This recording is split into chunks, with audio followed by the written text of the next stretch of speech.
Hello friends, welcome to my channel. ఈ రోజుల్లో మన ప్రపంచం ఎప్పుడూ ఒకటే మాట చెబుతుంది కదా, వేగంగా ముందుకు పో, వేగంగా గెలువు, వేగంగా ఎవరో ఒకరిగా మారిపో. అదే ఒత్తిడిలో జీవిస్తున్నాడు ఆదిత్య అనే ఒక యువకుడు. ఉదయం లేచిన క్షణం నుంచే పోలికలు, అంచనాలు, భయాలు అతని మనసును ముట్టడించేవి. వాళ్ళు ముందున్నారు, నేనెందుకు వెనుకబడ్డాను, ఇంత వయసులో నేనింకా ఇక్కడేనా? ఈ ప్రశ్నలు అతని మనసును రోజుకో అడుగు మరింత బరువెక్కించేవి.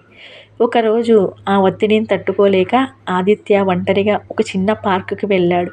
అక్కడ నిశ్శబ్దం ఉంది, మాటలు లేని శాంతి ఉంది. చెట్ల మధ్యగా వీస్తున్న గాలి, పక్షుల మృదువైన స్వరాలు, ఆ నిశ్శబ్దం అతని మనసును కాస్త నెమ్మదింపచేశాయి. అప్పుడు అతని చూపు ఒక చిన్న దృశ్యంపై పడింది.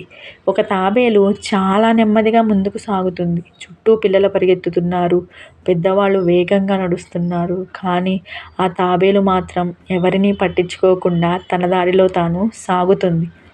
ఆదిత్య చిరునవ్వు నవ్వాడు. ఇంత నెమ్మదిగా వెళ్తే ఎప్పుడు చేరుతుంది అని అనుకున్నాడు.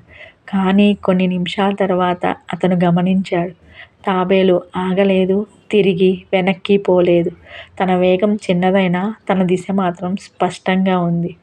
ఆ క్షణంలో ఆదిత్య మనసులో ఒక మాట మెల్లగా మోగింది. జీవితం పందెం కాదు, ఒక ప్రయాణం. అందరూ ఒకే సమయంలో, ఒకే వేగంతో, ఒకే గమ్యానికి చేరాల్సిన అవసరం లేదు. కొంతమంది వేగంగా నడుస్తారు, కొంతమంది నెమ్మదిగా. కానీ నిజమైన విజయం నువ్వు నీ దారిలో నడవడం ఆపకపోవడమే. ఆ రోజు ఆదిత్యకు అర్థమయ్యింది, తాను వెనుకబడి లేడు. తాను తన జీవితాన్ని తన వేగంతో జీవిస్తున్నాడు. ఆ పార్క్ నుంచి బయటకు వెళ్ళేటప్పుడు అతని అడుగులు ఇంకా నెమ్మదిగానే ఉన్నాయి. కానీ అతని మనసు మాత్రం చాలా తేలిగ్గా ఉంది. ఎందుకంటే ఇప్పుడు అతనికి తెలుసు, నెమ్మదిగా వెళ్ళినా పర్వాలేదు, ఆగకపోతే చాలు అని. సో ఫ్రెండ్స్, మీ లైఫ్లో కూడా హడావుడి పడకుండా మీ లైఫ్ని మీరు హ్యాపీగా జీవించండి.